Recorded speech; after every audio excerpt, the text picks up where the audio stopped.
Bem, o título os correspondentes nós trouxemos aqui, todo mundo conhece, mas para matar as saudades, essa correspondência vai de 1926 a 1983. Então, nosso querido Drummond em 32, nosso Nava em 31, talvez uma fotografia não tão conhecida, e, para surpresa de vocês, eu consegui resgatar um Drummond que eu acho que vocês vão se surpreender com ele.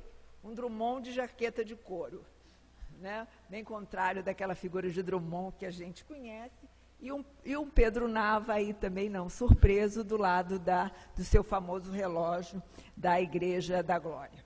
Bem, esse livro já está praticamente pronto, né? Eu digo praticamente porque livro a gente nunca consegue concluir, e estamos, assim, com entendimentos, problemas de conseguir uma editora. Então, a estrutura do livro se dá da seguinte forma.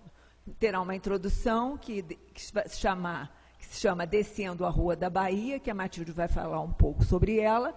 E por que esse título? O que sugeriu esse título? Justamente o fato dessa correspondência, principalmente no seu início, falar de todos aqueles jovens intelectuais da década de 20 que se reuniam no Café do Ponto, na famosa Rua da Bahia. E é muito interessante que a gente vai ver que esses correspondentes, né, essa amizade que se fez em torno desses mineiros do primeiro modernismo mineiro, eles vão todos seguirem seus caminhos, né, eles descem a Rua da Bahia, se formam e de lá se espalham pelo Rio de Janeiro, exercendo todos eles funções importantes ou na literatura, ou na política, na área da educação. Depois nós temos uma parte que é as explicações necessárias, onde nós falamos da metodologia e do agradecimento, e as cartas que vêm acompanhadas. Nós gostaríamos muito que não tivéssemos um dossiê iconográfico, não. Como nós fizemos uma pesquisa muito extensa na área de iconografia, nós queríamos que as cartas viessem acompanhadas da iconografia. Não sei se a gente vai conseguir, mas essa é a nossa intenção. E depois, um índice onomástico. Bem, quanto ao material pesquisado, ao contrário da fala de Cláudia e outra que nós tivemos a oportunidade de ouvir aqui de manhã, eu acho que as cartas que nós temos, porque quem trabalha com esse tipo de pesquisa não pode afirmar nada de concreto, que nós temos o total das correspondências. Porque tanto o arquivo de Pedro Nava quanto o arquivo de Carlos Drummond de Andrade encontram-se depositados na Fundação Casa de Rui Barbosa, no Arquivo Museu de Literatura Brasileira, onde eu trabalho há alguns anos.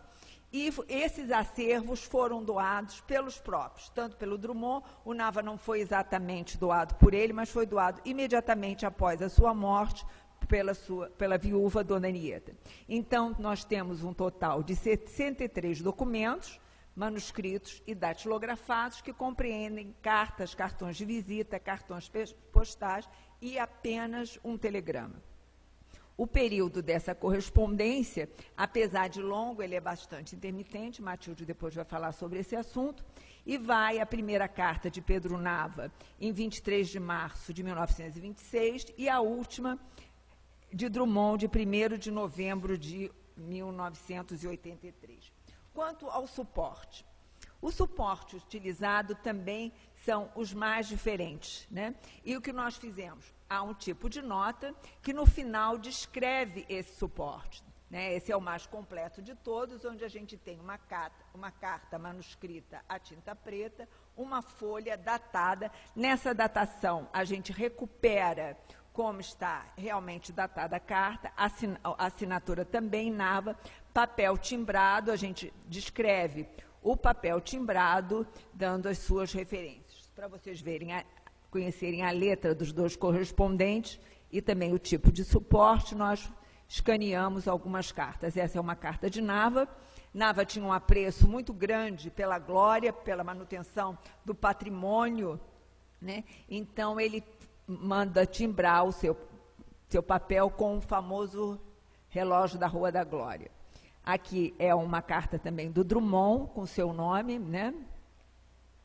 E é 2 cartões de Drummond, um deles com o endereço. E quanto ao estabelecimento do texto, quais foram os critérios que nós usamos para trabalhar, né, fazer essa edição. Atualização da ortografia, acentuação, conforme a norma vigente. Não tivemos, assim, grande trabalho, nós tivemos algum trabalho certo de leitura, porque muitas cartas são manuscritas, e a letra do Drummond é relativamente fácil de ler, mas Nava fazia uns garranchos, né? Mas não tivemos, assim, grandes problemas, tanto é que todas as palavras conseguimos, não há nenhuma palavra ilegível, conseguimos recuperar todas as palavras.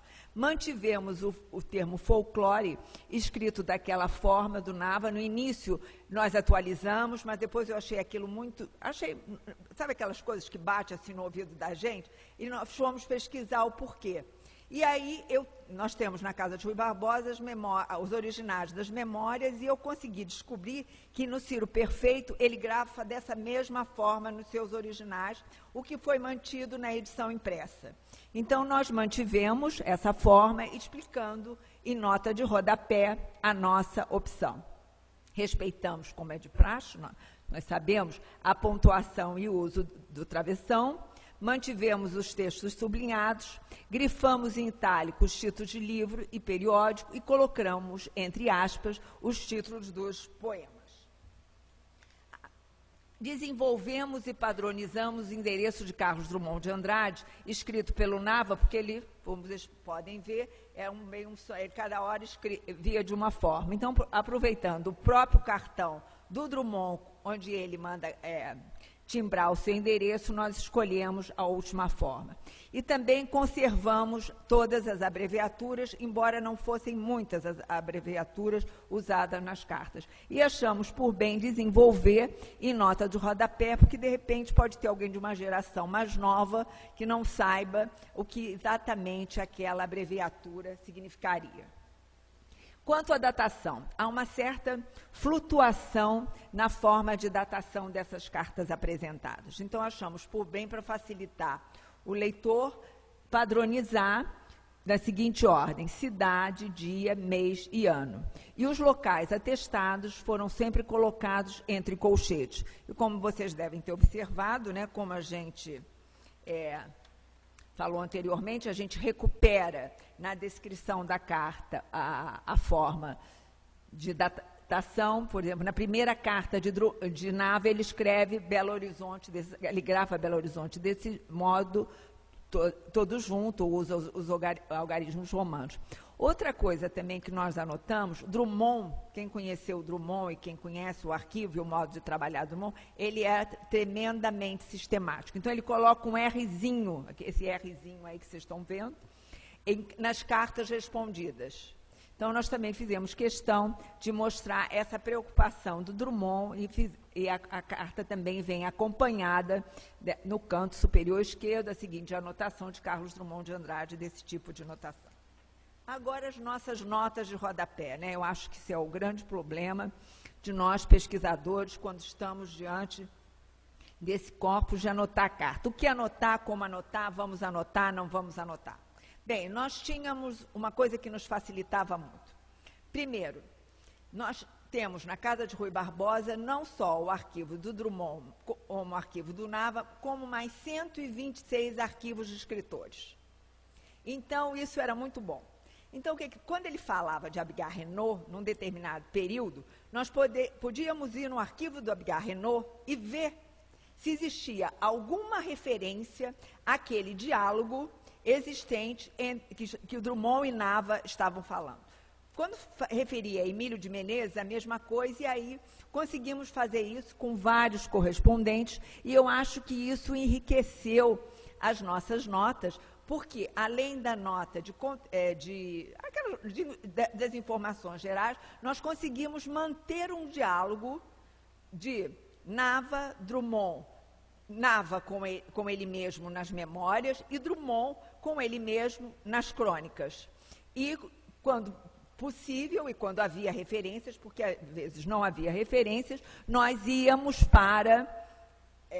fomos para outros arquivos. Por exemplo, eu trago aqui um exemplo onde há uma citação da correspondência de Drummond com uma carta de Mário e também de crônica publicada no Jornal do Brasil. Na carta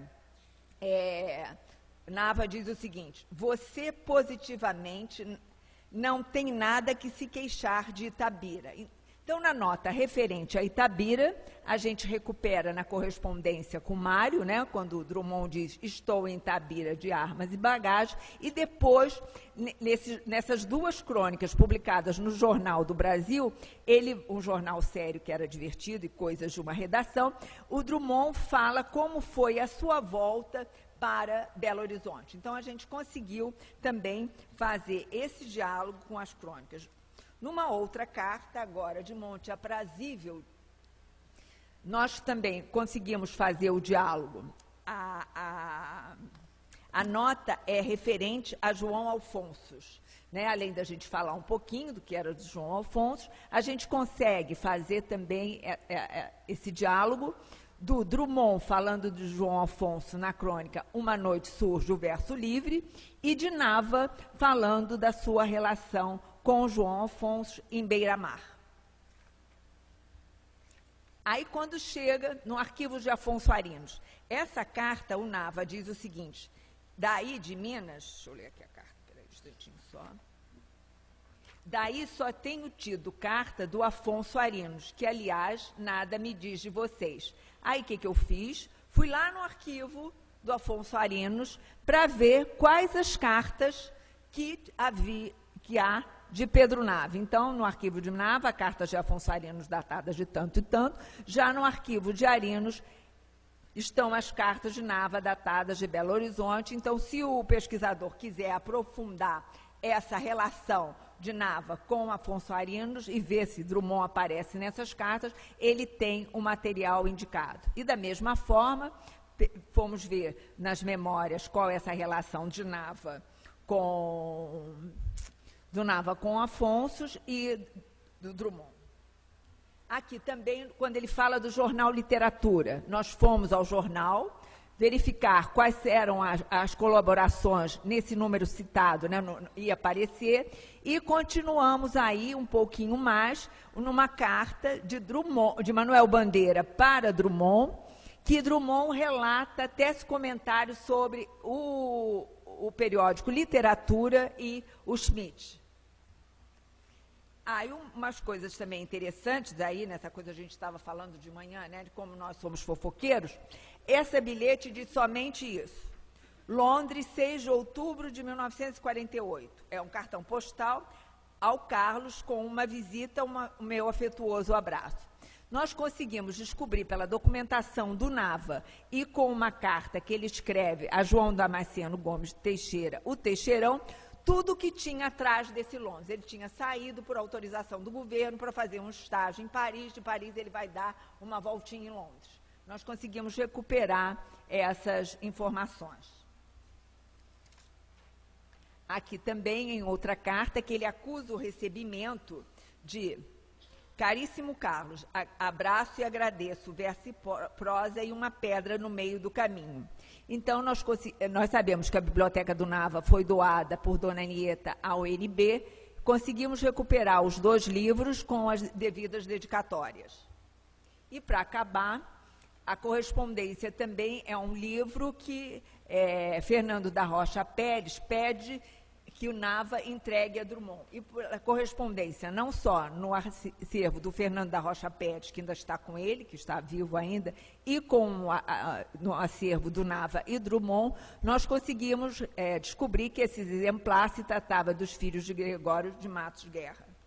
E na parte iconográfica, que é o que nós queremos fazer, pretendemos, vou dar um exemplo dessa carta, que é o seguinte: com algum atraso, pois estive em Belo Horizonte, passo às suas mãos um trabalho... não, desculpe, errei.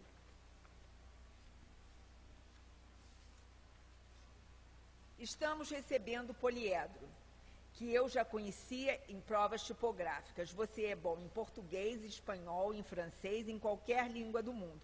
Deus te abençoe, danado. Carlos. Poliedro foi o título do livro, uma antologia que Maria Julieta publicou de Nava na Argentina. E nós temos, então, esse é o convite de lançamento, a fotografia, por isso que eu disse que a gente quer muito que essa coisa marche en pendant. o convite e as duas fotos que se seguem foi a festa ocorrida depois do lançamento do livro. No primeiro está o Nava com a Maria Julieta, que é a filha de Drummond, Maria Julieta Drummond de Andrade, e aqui ele com o tradutor. E o índice onomástico, que a gente, como todos vocês sabem, nós estamos tentando fazer. Então agora, Matilde, é todo seu.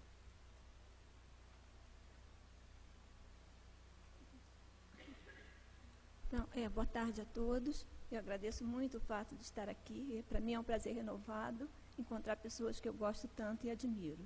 Bem, um minutinho só, esqueci de agradecer, porque o tempo é tão pouco. Muito obrigada a todo mundo.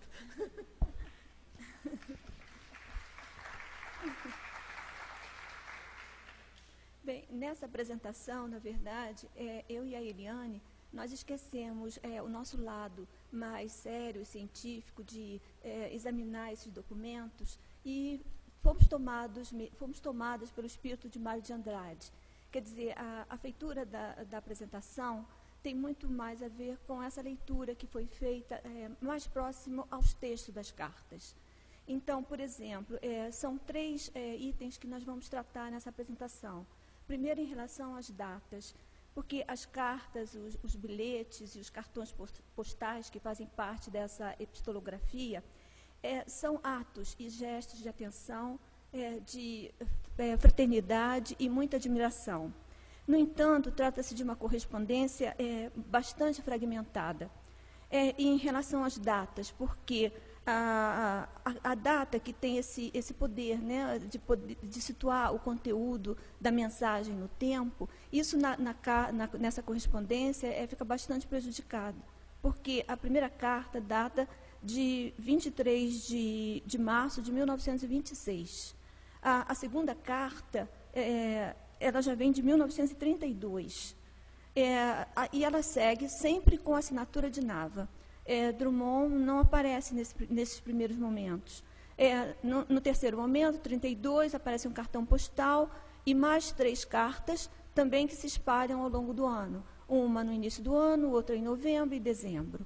Depois, há um espaço muito grande, há um cartão, que ele já está em Londres, né? E logo em 1948 e no ano seguinte, em 67, em Nova York.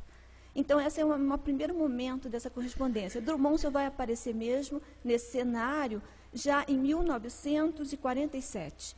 E assim mesmo com o bilhete. Nava havia publicado o livro, né, O Território de Epidauro, e ele manda um bilhete. Depois, eles já estão os dois morando no Rio de Janeiro. E aí a carta, todo esse epistolário, vai assumir uma feição de um efêmero noticiário, exprimindo pequenas parcelas do cotidiano. São gestos de um outro cartão dizendo da publicação de um livro, felicitando pelo aniversário. Então, mas sempre traduzindo agradecimentos, respeito mútuo e muita admiração. Então, para o pesquisador, fica muito difícil você ter um panorama completo dessa correspondência. No entanto, vez por outra, você esbarra num documento, numa carta, até num bilhete, que traz algo interessante. Por exemplo, nesse bilhete de 1947, quando Drummond entra nessa correspondência, né, com força total agora, com presença marcada, com data, assinatura, etc.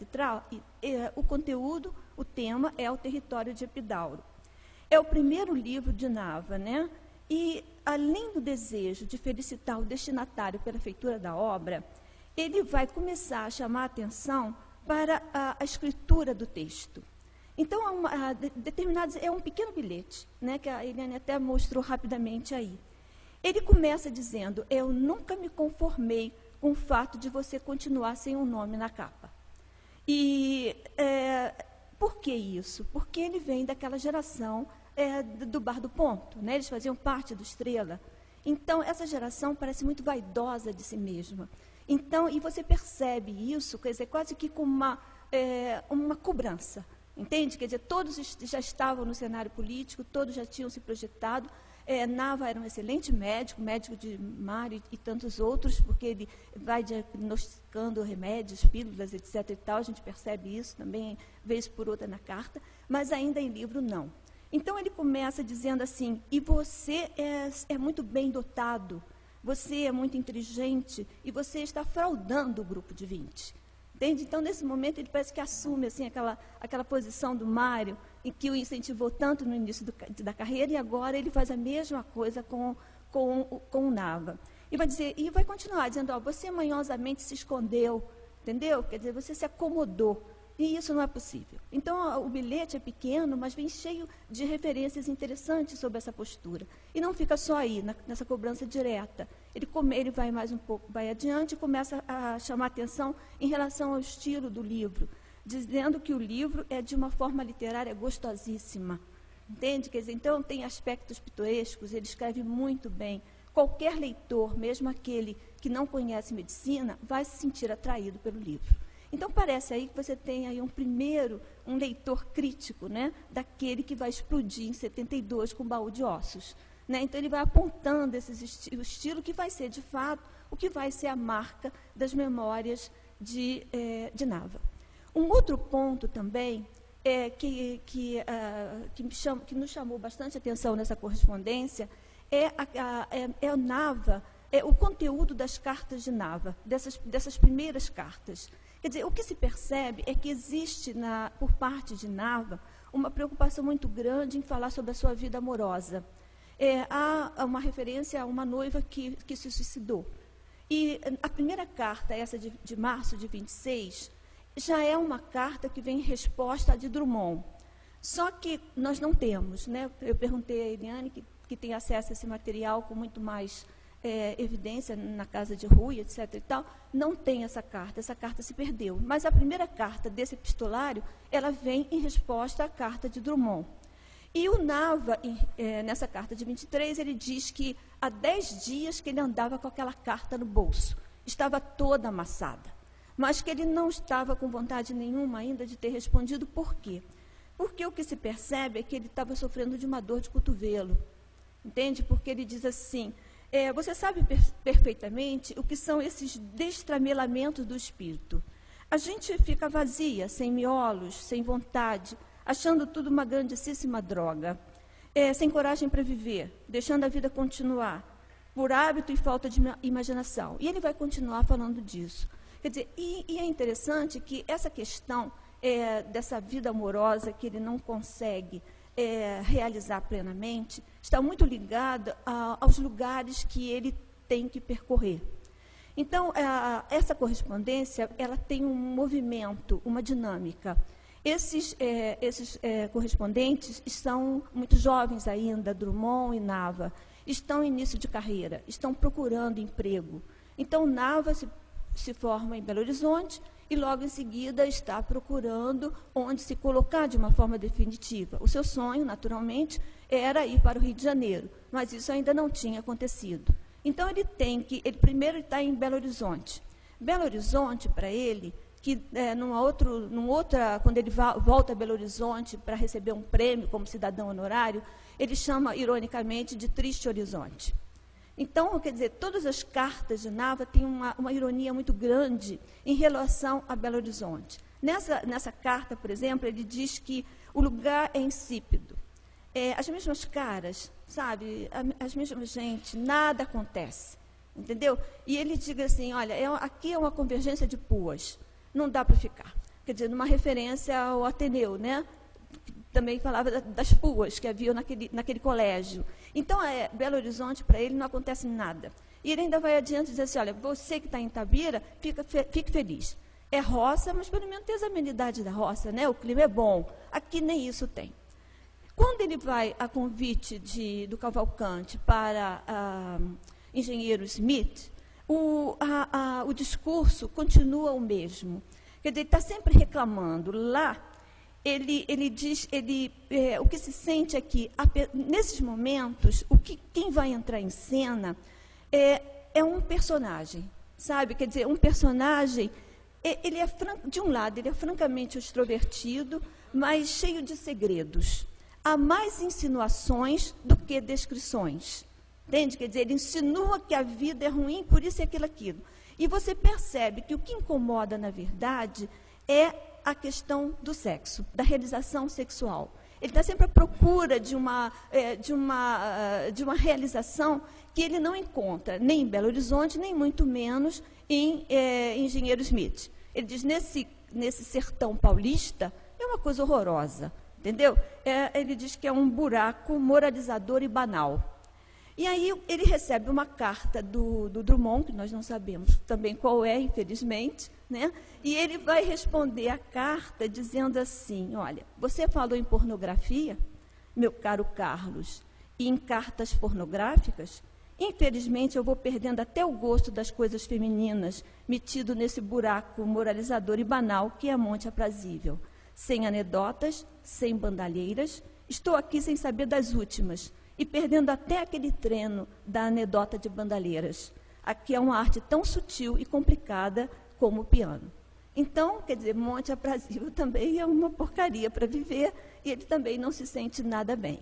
Quer dizer, então, Smith, nada disso. Então, o que se percebe aí é que, nessas cartas, quer dizer, o mesmo princípio criador da prosa literária do Pedro Nava, uma selvagem sensualidade, já se insinua nessa bem comportada correspondência.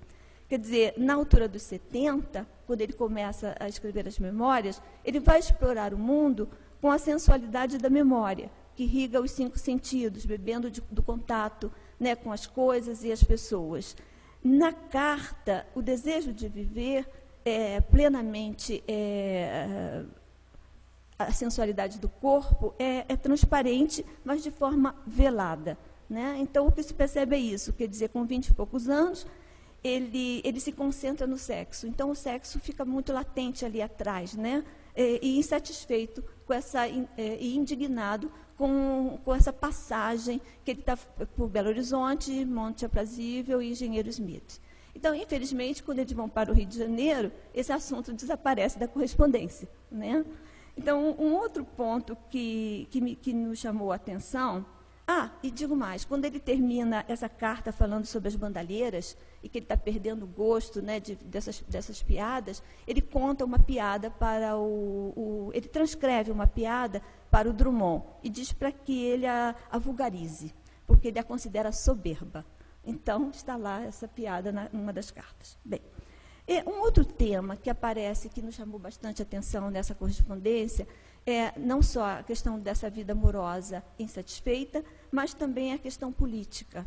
Então, nesse caso, para Nava, não é só a distância geográfica que separa os amigos, que isso o incomoda bastante, mas é principalmente as crenças políticas, que nas cartas Nava se mostra completamente à margem dos acontecimentos. O que ele coloca sempre em primeiro lugar é a questão da devoção ao grupo do Estrela, né? Essa admiração, a amizade, ele coloca em primeiro lugar. Ele diz os chopes harmônicos, os chopes em harmonia estão perdendo lugar para os chopes partidários. Então, na carta de 31, por exemplo, ele escreve para para Drummond, dizendo que havia encontrado em São Paulo o nosso numerosíssimo Mário de Andrade. Então, ele oferece na carta a Drummond a oportunidade para se aproximar do amigo, né? Então, nesse caso, a gente percebe que ele está muito descontente com o que está acontecendo. Quer dizer, mineiros de um lado, paulistas de outro, né? E muitos do grupo do Estrela já tinham assumido posições, né, de destaque no governo Vargas. E, inclusive, o Capanema, que vai levar Drummond para o Rio de Janeiro. Então, Nava é muito descontente em relação a essas questões, né? E ele está sempre reclamando. Ele mesmo, né, no interior de São Paulo, ele diz que não aguenta a sua rotina de doutor de província, porque ele lá estava comendo pão amassado no inferno, porque, como mineiro, ele começa também a sofrer represálias. Então, esse é um tema também que nos chamou a atenção e que perpassa essas cartas. Bem, E tem um trecho da carta de 32 que ele diz assim: o ambiente aqui anda fedendo a pólvora e vai tomando cada dia menos, vai tornando cada vez menos respirável, se torna cada vez menos respirável para os filhos de outros estados, principalmente para os mineiros. Ele diz: estamos sujos, sujíssimos. Traição, felonia, safadeza. Então, essa é a tônica assim, que nós percebemos desses dois tópicos que aflora dessa correspondência. E, por outro lado, o silêncio de Drummond é lapidar. Né? Percebe-se que as cartas são pouquíssimas, porque ele só começa, ele entra em 47 com o bilhete, mas depois são felicitações, pedidos de agradecimento, pedido de livro, etc. e tal. Agora, o que acontece, o que se percebe também nessa correspondência é que Drummond atuava na sombra, ele atuava nos bastidores, né? Atuava no sentido da sua influência, do seu contato com esses amigos influentes que já estão no Rio de Janeiro, Capanema, Rodrigo Lapa. Então, todo esse grupo é muito unido. Então, por aí é que vamos perceber, essa correspondência vai descobrir esse véu dessas nomeações, né, do QI. Né? Então, por exemplo, Nava pede a Drummond que interfira para que ele vá rapidamente para o Rio de Janeiro, porque ele já não aguenta mais. Também é Drummond que vai entrar em cena junto com o Virgílio e o Rodrigo Melo Franco, para levar a irmã dele, a Anita, né? A Anita Nava, como professora para o Rio de Janeiro, e também o seu irmão, o José Nava. Então, veja que a carta também vai mostrando como é que isso está acontecendo. Tá? Então, acho que é mais ou menos isso que deve constar, né, da nossa apresentação. Então, se essa correspondência, de um lado, mostra esse Drummond tão estrategicamente silencioso, né, de outro, nós conseguimos assim, perceber um Nava extrovertido, mas cheio de 9 horas e meio velado nas suas descrições amorosas. Então, muito obrigada.